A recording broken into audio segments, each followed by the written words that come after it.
Lorsque la Torah résume les contributions pour la construction du tabernacle, auxquelles se sont associés tous les enfants d'Israël, la Torah décrit ainsi le geste des donateurs, au chapitre 35, verset 21 de notre paracha.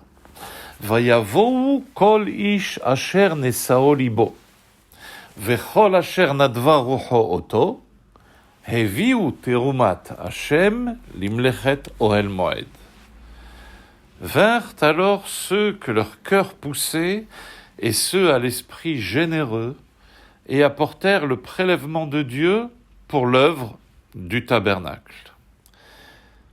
Le Maïmonide, Rabbi Moshe ben Maïmon de Cordoue, qui a vécu au XIIe siècle, le plus grand des décisionnaires, le codificateur des lois, médecin, parallèlement philosophe, physicien, astronome et bien d'autres qualifications, révèle dans son œuvre monumentale du Mishneh Torah, au chapitre 13, à la loi 13 de son traité sur la jachère et le jubilé, à quel point le service sacerdotal du temple n'était pas exclusivement réservé à la tribu des Lévites, des Kohanim, mais qu'il est à la portée de chaque être peuplant ce monde, juif ou non juif.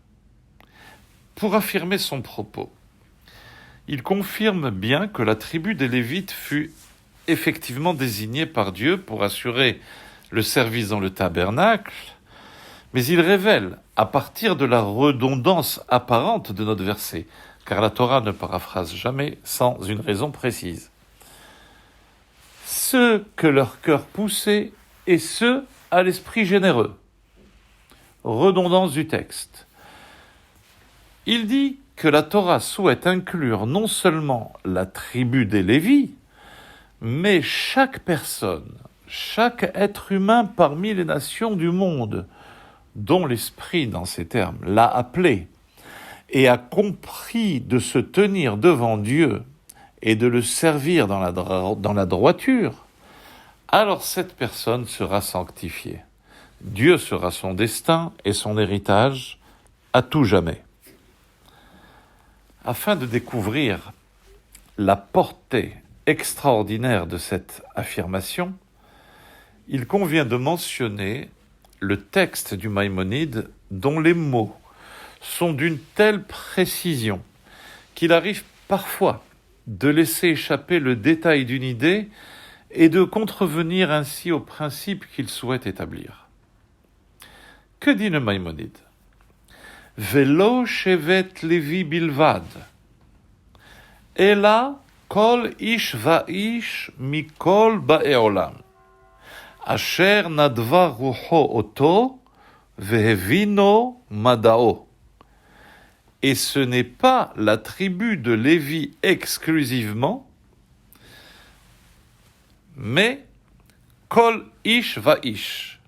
Ici, le Maïmonide fait allusion aux deux catégories possibles que compose le peuple juif.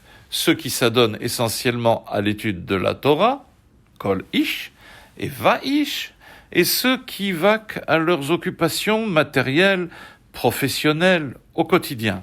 C'est le deuxième va'ish. Ish, va'ish. Soit ceux qui étudient, soit ceux qui travaillent.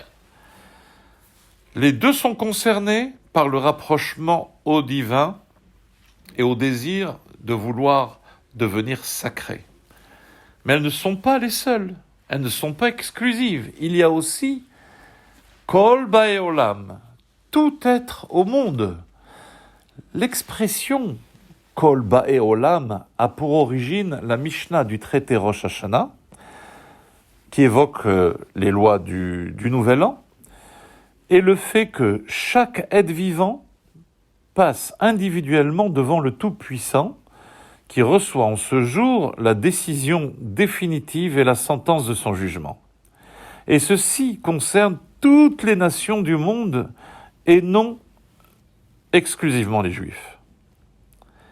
Le Maïmonide rappelle donc de façon magistrale, par l'expression Kol Ba'e Olam, que le rôle des Lévites, qui est de servir Dieu au temple, ne leur est pas exclusivement réservé, mais il concerne l'humanité tout entière. À présent, il faut y parvenir. Eh bien, pour y parvenir, il y a une entrée en matière que le Maïmonide nous présente. Kol asher nadva rucho oto, vehevino madao. Cela concerne tout être sur terre dont l'inspiration généreuse le saisit et que son savoir lui fait comprendre. Le Maïmonide indique 2 facteurs déterminants pour parvenir à ce rapprochement au divin. L'émotion et la raison. Il faudra mobiliser les 2 forces principales de son âme, l'émotion, les midotes, qui siègent dans le cœur, et la raison, l'intellect, vehevino madao, qui exprime la compréhension et la connaissance qui tous 2 résident dans l'intellect humain. Lorsque ces 2 facultés de l'âme sont stimulées et s'associent dans une parfaite harmonie, à cet instant, l'engouement et le rapprochement vers Dieu pour le servir se concrétisent. En fait, il ne peut y avoir émotion sans raison, et inversement. La générosité et l'intensité de nos émotions ne peuvent à elles seules concrétiser le rapprochement au divin si elles ne s'accompagnent pas de la connaissance, de la compréhension et du discernement. L'étude ravive la flamme du cœur et ceci est un message universel. Shabbat Shalom.